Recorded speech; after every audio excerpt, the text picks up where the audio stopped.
Hey, here's another video from weldingtipsandtricks.com.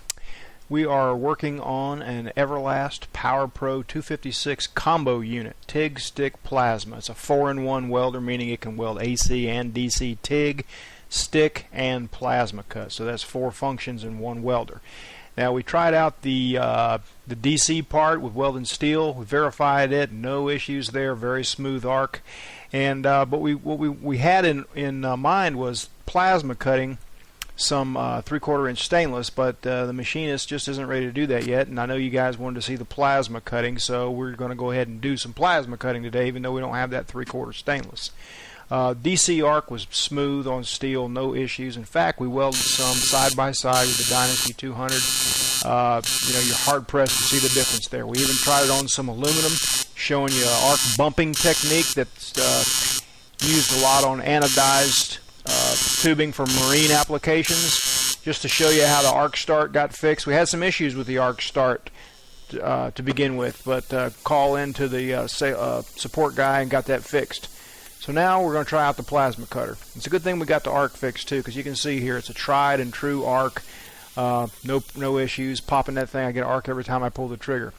The great thing about plasma cutting, really where they excel, is cutting sheet metal and all different kinds of metal. I've got a little piece of sheet metal aluminum here. Do not try this at home. I know it's unsafe as hell. I should have a glove on that hand, but I'm really just trying to show you how the heat doesn't conduct very far because it's cut so quick. So normally on aluminum, even if you're cutting that thing with a Ziz wheel, it would get hot. Here's some 1/4 inch aluminum. Bumped up the power a little bit and had no issues cutting 1/4 inch aluminum. This thing's rated for like 3/4 or 7/8, so 1/4 inch aluminum is not an issue at all. Now, where else would a plasma cutter come in handy? Cutting a chamfer on some plate steel. Now, normally I did some works for some machinists, and he'll throw things like this up in a mill and give me a nice straight cut. But if I didn't have him around, I'd need to put a chamfer on it myself.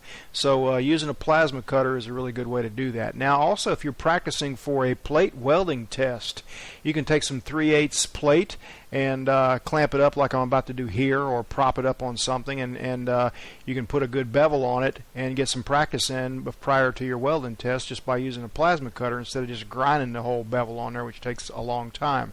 So the best way to do it is cut from the edge like this, and this is 1/4 inch steel, and I'm just going to show you knock a chamfer on here real quick like I would do if I just didn't have the machinist around.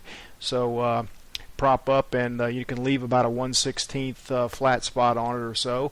Just prop up a little bit and get to going nice and good. Keep it going nice and good. Cut you a nice chamfer on something, and then slick it up with a grinder when you're done. And that's a big time saver. You can knock out some test plates and get some practice done on some structural plate certification tests. Where else would you want to knock a chamfer on something? Well, one place I could think of would be like if you were building a log splitter. That big wedge that splits the log, sometimes made out of 1-inch thick stuff, and you need to get good penetration on that thing because you're pumping a lot of pressure on that thing, and you don't want to shoot that thing across the field or knock somebody out if it pops loose at the weld. So knocking a bevel on thick plate for getting a lot of weld penetration is another area.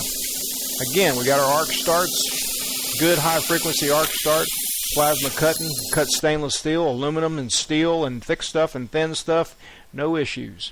Alright, still got some t-shirts left. You can click on the link in the bottom of this YouTube video and see how to order them. Thanks for watching. WeldingTipsandTricks.com.